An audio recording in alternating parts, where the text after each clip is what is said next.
안녕하세요. 커피브레이크 최문기 목사입니다. 오늘은 9월 3일인데요. 여러분이 이 방송 들으시는 시간은 9월 4일이 되지 않을까 하는 생각을 합니다.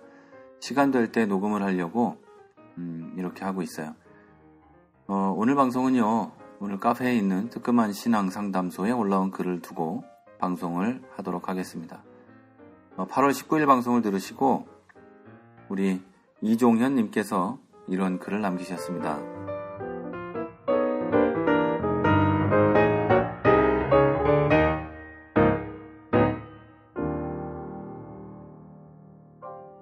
평안하시죠? 제가 하루 종일 앉아서 일하는 한 평도 안 되는 포크레인 안에서 지금은 라디오를 대신해 목사님 말씀이 제 친구가 되고 있네요. 감사드립니다. 시간이 될 때마다 새로 올라온 말씀이 없을 땐 들었던 방송을 다시 듣곤 합니다. 그럼 지나쳤던 부분이 새롭게 들립니다. 8월 19일 방송을 다시 듣다가 묻고 싶은 게 있어서 글을 씁니다. 목사님은 지갑에 또 통장에 돈이 얼마가 들어있는지 한 번도 신경을 안 쓰셨다고 말씀하셨습니다. 처음 말씀을 들었을 때 목사님이라면 이래야지 했었죠. 다시 들을 때 제가 언젠가 한 번은 여쭤봐야지 하던 생각이 떠올라 질문드립니다. 목사님의 지갑과 통장 이야기를 자칫 잘못 들으면 오해할 수 있지도 않을까요? 경제관념이 전혀 없는 목사님으로 말입니다. 세월호 관련해 뉴스 기사가 있더군요. 유병헌 씨 왈, 돈은 쓰레기니 세모에 버려라 라고요. 저는 모자란 인간이기에 사실 돈의 유혹에 흔들립니다. 그것도 자주요. 사실 기독교 문제의 대부분이 결국엔 돈과 관련된 거 아니겠습니까? 딴지를 걸려는 건 아니에요. 돈을 우상시해서도 안 되겠지만 너무 죄악시하는 것도 옳지 않다고 봅니다. 분명 하나님의 일을 할 때에도 돈은 필요하지 않나요? 아끼고 절약해서 건강하게 사용하면 돈도 아주 좋은 도구임에는 맞죠. 크리스찬들이 어떻게 돈을 바라봐야 하는지, 교회에서 돈은 어떻게 쓰여져야 하는지, 덧붙여 목사님은 어떤 경제관념을 가지고 계시는지, 사역에는 어떻게 적용하고 계시는지 말씀해 주세요. 김종현 목사님의 크리스찬과 성처럼 조금 민감할 수도 있다고 봅니다만 살짝 건드려 주세요. 정답은 없겠지만 목사님의 개인적인 의견을 듣고 싶습니다. 일하다 잠깐 짬이 생겨서 두서없이 질문을 드립니다. 네. 질문은요, 아주 적절하게 잘 해주셨습니다. 물론 쓰신 글 그대로 정답은 없고요. 제 개인적인 의견을 물으신 거니까 전 또 개인적인 의견을 얘기해 보도록 하겠습니다. 그 밑에 댓글들이 쭉 있어요. 댓글들이 29개가 달렸습니다. 29개요. 조회수가 84개. 이 댓글은요, 이 댓글 수는요, 우리 카페의 기록입니다. 29개. 그리고 밑에 댓글들도 쭉 있고요. 그 중에서도 질문을 또 주고받고 하신 분들도 계신 것 같아요. 항상 질문은요, 돌직구로 날라와야 돌직구로 대답을 할 수 있습니다. 질문은 명확해야 된다는 얘기입니다. 지금 이종현님께서는 질문 참 잘해주셨고요. 그냥 개인적인 이야기니까 저도 개인적으로 답을 한번 드리려고 합니다. 8월 19일 방송의 내용 가운데 이런 걸 읽으셨다고 하시는 거죠. 지갑에 통장에 돈이 얼마가 들어있는지 한 번도 신경을 안 썼다라는 이야기를 들으신 거예요. 그리고 그거를 잘못 들으면 혹시라도 오해하는 사람이 있지 않을까라는 생각을 하신 것도 같고요. 그런데 표현상 그랬던 거고요. 사실은 통장에 돈이 얼마가 있는지, 지갑에 얼마가 있는지는 알죠. 아는데 그 금액이 얼마인지를 신경 쓰지 않는다는 이야기입니다. 지갑에 한국 돈으로 10,000원이 있다면 저는 이런 생각을 합니다. 10,000원이 있구나. 이게 다예요. 그리고 통장에 얼마가 있다면 그게 다구나 라는 생각을 합니다. 그게 다예요. 그냥 그것 때문에 고민을 한다거나 고통을 받는다거나 이러지 않는다는 뜻입니다. 돈이 얼마가 있음이 저에게 고통이 되거나 그것 때문에 고민을 하거나 그러진 않는다는 이야기. 그거는 그런데 우리 이종현님에게 있어서 큰 질문은 아니신 것 같고요. 그 밑에 쭉 내려가다 보면 질문들이 있습니다. 자, 그리고 이런 글도 쓰셨어요. 저는 모자란 인간이기 때문에 돈의 유혹에 흔들립니다. 이렇게 쓰셨죠. 목사도 돈의 유혹에 흔들립니다. 똑같이 모자란 인간인 건 마찬가지죠. 그래서 저도 돈의 유혹에 흔들립니다. 하지만 돈의 유혹에 넘어가지 않으려는 그런 뭐라고 할까요? 디펜스를 항상 해놓고 삽니다. 저는 그렇게 저를 디펜스하는 것들이 많이 있습니다. 미리 막아놓는 거죠. 취미생활도 하지 않습니다. 취미에 빠지면 어떻게 되는지 잘 알고 있기 때문에 그래요. 그리고 특별히 많은 사람들을 만나지 않습니다. 사람들을 만나는 것이 즐거운 일이라는 걸 알기 때문에 하지 않습니다. 그러다 보면 저는 그것에 빠져서 하나님의 말씀을 묵상한다거나 하나님과 함께 가는 길에 조금 부족한 게 생길 수 있고, 그러다 보면 우리 성도님들에게 제가 잘못된 목사로서 자리 잡기 때문에 그런 겁니다. 통장의 돈과 또 교회의 돈과 제 주머니에 있는 돈을 얼마인지는 알지만 그것에 신경 쓰지 않고 사는 이유도 마찬가지예요. 거기에 관심을 두고 집중하는 순간 사람이기 때문에 돈에 흔들리기 때문에 그렇습니다. 이건 제가 생각하는 목회자관이에요. 목사관입니다. 어떤 분은 교회를 잘 운영해야 되기 때문에 돈 한 푼 한 푼 얼마 명확하게 구분하고 이렇게 해야 된다고 하지만 저는 그 일은 집사님들에게 맡기고 저는 빠진다 이 얘기예요. 목사가 그 일을 하게 되면 그 일은 반드시 문제가 생기게 돼 있거든요. 목사에게 그리고 교회에. 이게 바로 제 뭐라고 할까요?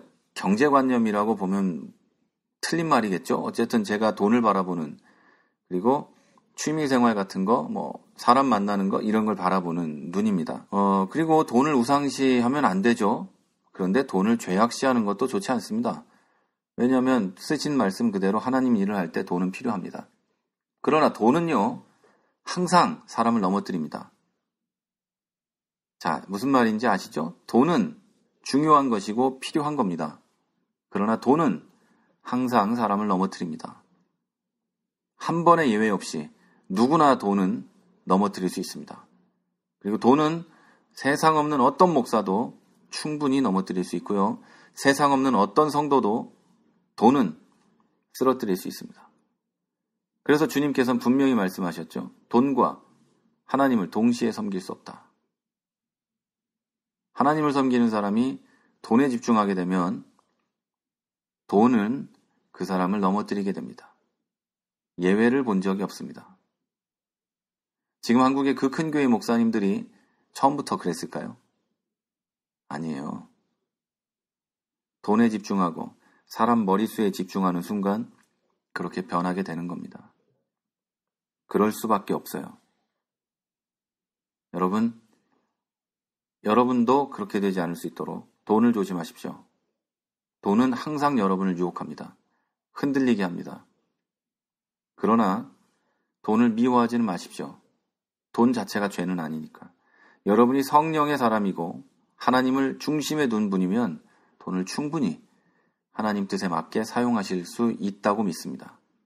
저는 확신해요. 자, 그리고 교회에서 돈은 어떻게 쓰여져야 되는지 이렇게 물으셨죠? 교회에서 돈은요, 기본적으로 하나님께 드려진 헌금입니다. 헌금이에요. 하나님께 드려진 헌금. 그것은 헌신이나 헌물과 같습니다. 교회에 드려진 헌물은 함부로 사거나 팔거나 하지 않고 꼭 우리 교회에 필요 없어진 상태가 되면 꼭 필요한 곳으로 그냥 주게 돼 있습니다. 이게 헌물입니다. 저는 교회의 성물을 팔아먹는 사람들을 보면 참 이해할 수가 없을 때가 많이 있어요. 자, 어쨌든 그리고 사람이 하나님 앞에 드린 이 뭔가 하는 걸 헌신이라고 하죠. 몸으로 드리는 거. 교회에서 어떤 일들을 하는 거. 그것도 역시 마찬가지예요. 세상적인 기준으로 봐서는 안 돼요. 교회의 돈도 마찬가지입니다. 교회에 있는 돈이라는 것은 100% 하나님께 드려진 헌금입니다. 그러면 교회의 헌금으로 들어왔다는 것은 그 돈은 세상의 돈과는 다릅니다. 그것을 똑같은 돈이라고 보면 안 됩니다. 절대로.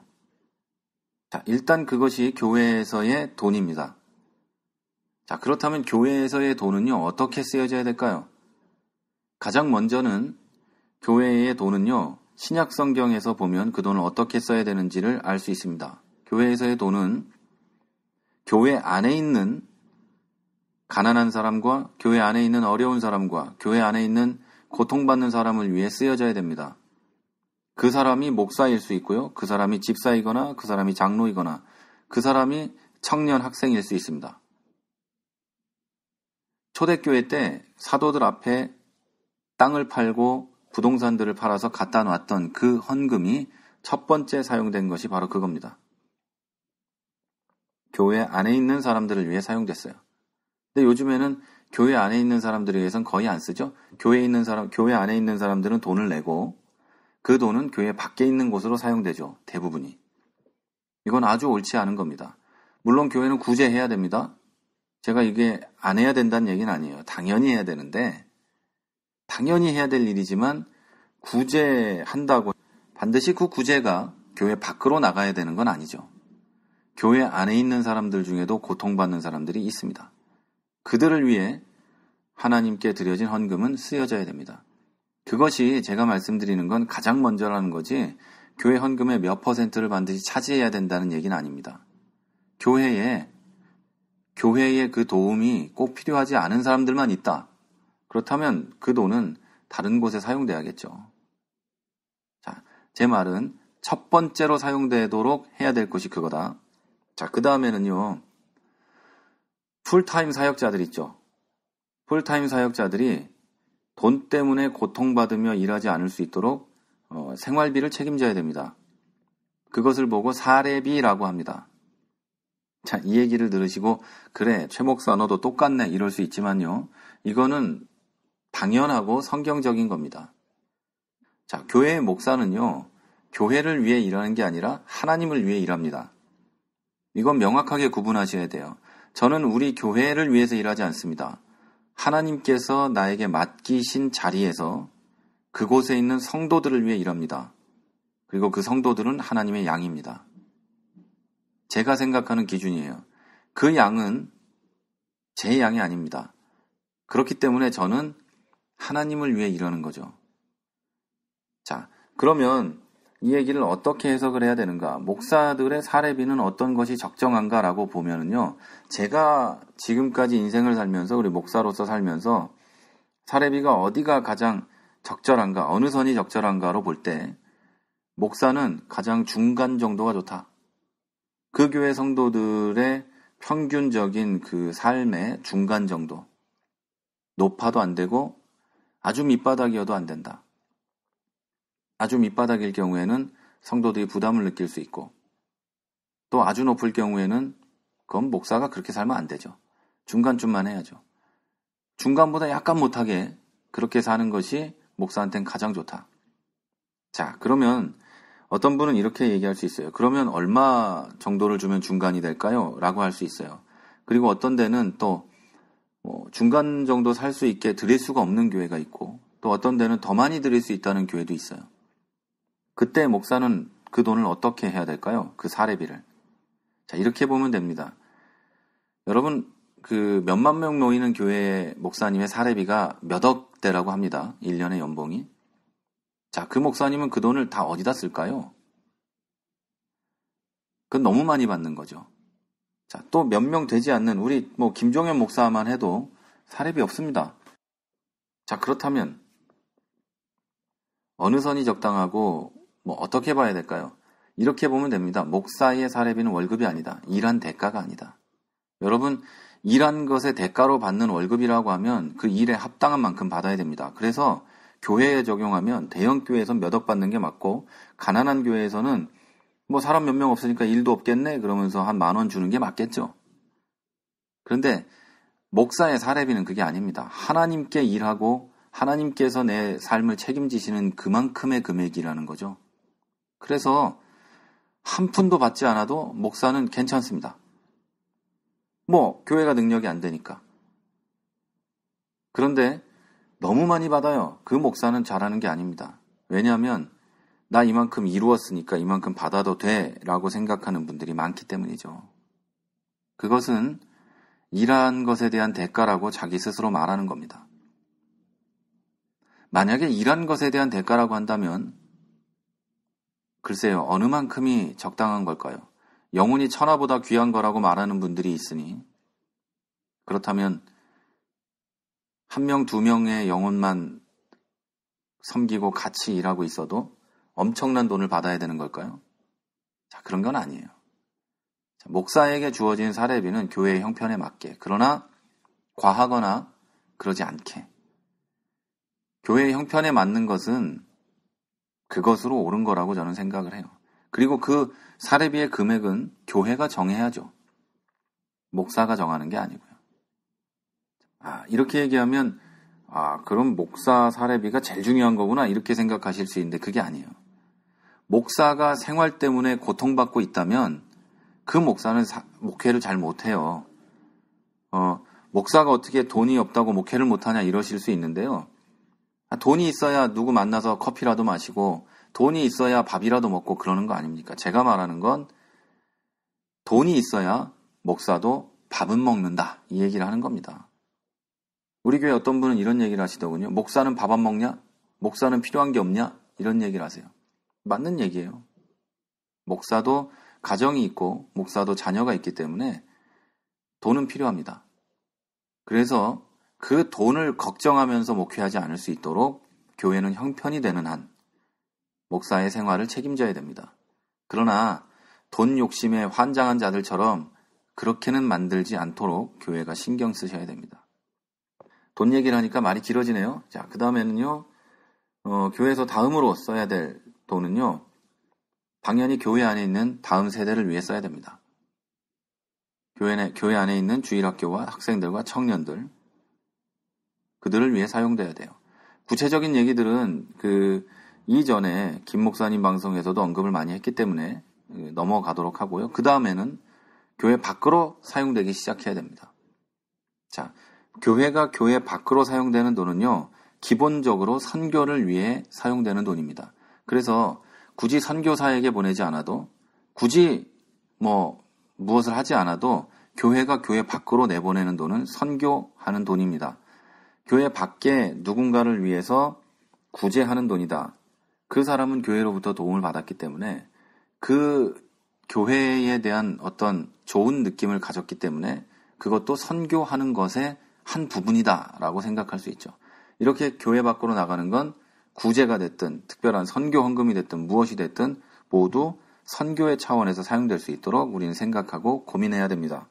자, 그리고 목사님은 어떤 경제관념을 가지고 계시는지 이렇게 물으셨는데요. 그 경제관념이라는 것이 굉장히 관념적인 단어이기 때문에 이걸 구체적으로 뭐라고 설명을 해야 될지 모르겠어요. 사역에는 어떻게 적용하고 있는지는 제가 지금 어느 정도 답을 해드렸다고 생각을 하고요. 더 궁금하신 게 있으면 또 한번 글을 구체적으로 남겨주시면 제가 그것에 대해서 답을 드리도록 하겠습니다.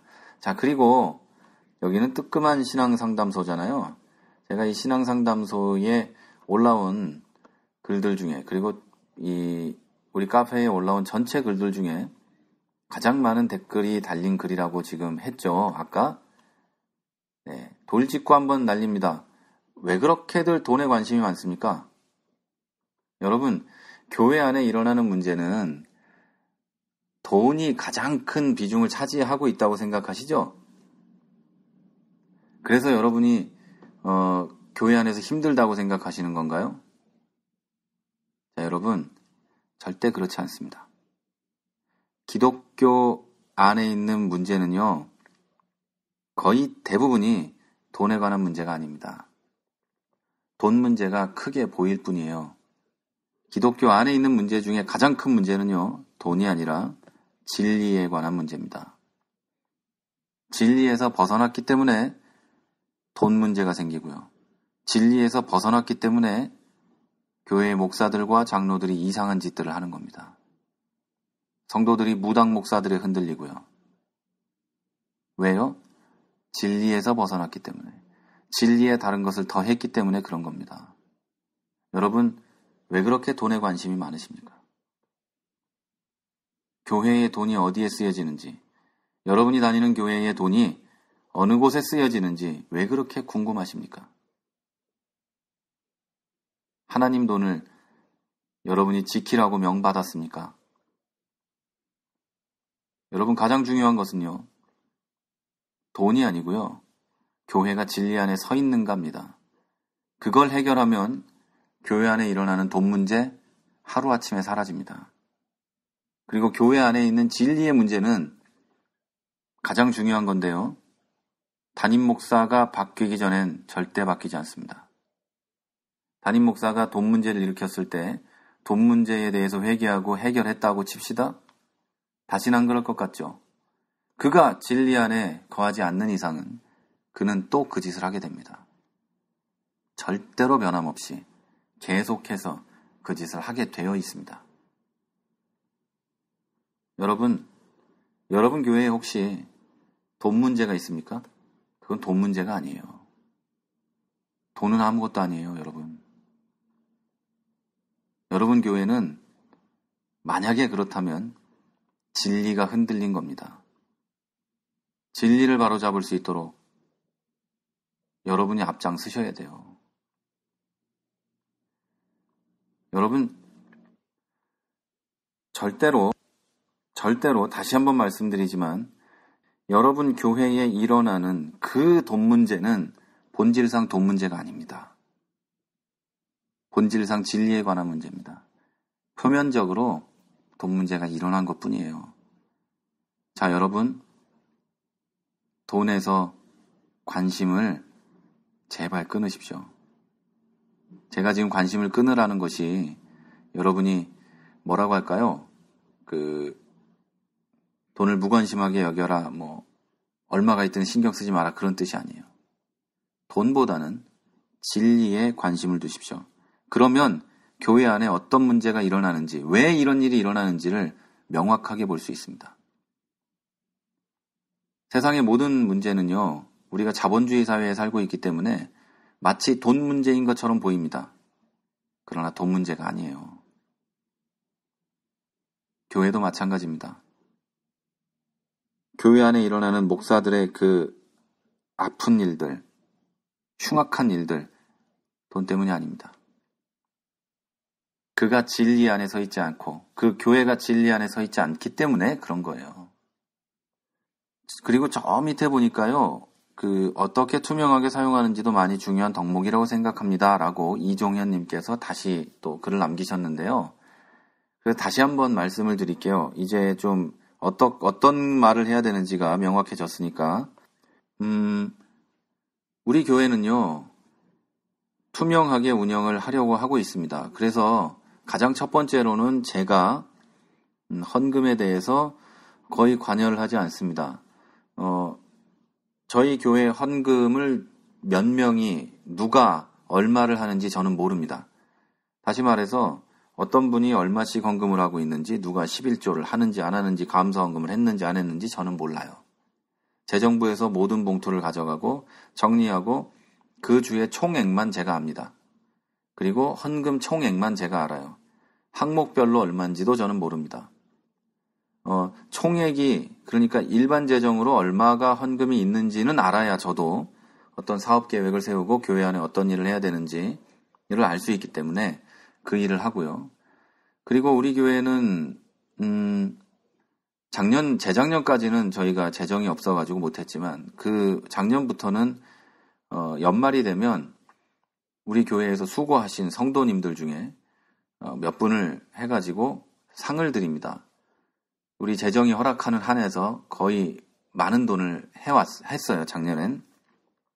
그리고 연말이 지났을 때 우리 회계연도가 넘어갈 때 영원히 되게 합니다. 그러니까 올해 우리 교회에 주신 하나님의 헌금은 그 해에 다 쓰는 걸로 우리는 정해놓고 쓰고 있습니다. 그래서 남는 돈이 없어요. 그리고 내년에 또 하나님이 주시는 만큼 사용하는 거예요. 돈이 많든 적든지 간에 그렇게 사용하는 게 우리 교회의 뭐라고 할까요? 우리 교회의 돈을 사용하는, 헌금을 사용하는 방법이고요. 그리고 또 한 가지는 우리 교회 수련회를 작년에도 갔었는데요. 거기서 교회 재정이 허락하는 한도에서 교회에서 다 부담합니다. 뭐 어떤 페이스북에 보니까 어떤 목사님은 뭐 그게 대단한 거고 뭐 도전이고 그러는데요. 저희는 도전이 아니고 원래 그랬어요. 원래 그랬고 당연히 회비가 아니잖아요. 교회 안에 하나님의 헌금이 있으면 교회 안에 있는 사람들이 수련회를 가는 거고 놀러 가서 뭐 하는 것도 아니고 수련회를 가는 건데 하나님께 드려진 헌금으로 교회 안에서 사용하는 것이 맞다. 그렇게 사용하고 있어요. 그리고 부족한 부분, 정말 부족한 부분에 있다면 일부를 회비로 받아서 저희는 사용을 하고 있습니다. 그리고 누구든 궁금하면 어디에 얼마가 쓰여지고 있는지 그냥 알면 되고요. 뭐 감추어놓은 건 하나도 없으니까요. 이게 우리 교회의 재정의 운영입니다. 저는 그렇게 생각해요. 우리가 돈에 관심을 두고 돈 때문에 힘들어하고 그러는 것은 정말 그러면 안 된다. 그러나 교회의 돈은 정말로 투명하게 사용돼야 되고 정말로 하나님의 뜻에 맞게 사용돼야 된다. 이렇게 생각을 합니다. 오늘 방송이 좀 더 길어졌는데요. 이걸로 마쳤으면 좋겠고요. 우리 이종현님의 질문에 답이 됐는지 모르겠어요. 제가 또 주시는 질문이 있다면 얼마든지 우리 카페에 또 열심히 활동하시는데 얼마든지 또 답을 드리도록 하겠습니다. 여러분께서 방송 들으시고 또 궁금하신 게 있으시다면 다시 한번 또 질문해 주시면 고맙겠습니다. 지금까지 프라하에서 최문기 목사였습니다. 크리스천 TV는 팟빵과 아이튠즈 그리고 유튜브를 통해 매일 방송되고 있습니다. 앞으로도 건강한 교회, 상식적인 성도를 꿈꾸는 여러분과 함께할 것을 약속드립니다. 크리스천 TV는 여러분의 하트와 별점 그리고 다운로드로 운영되고 있습니다. 살짝 눌러주시는 센스를 기대해봅니다. 크리스천 TV였습니다.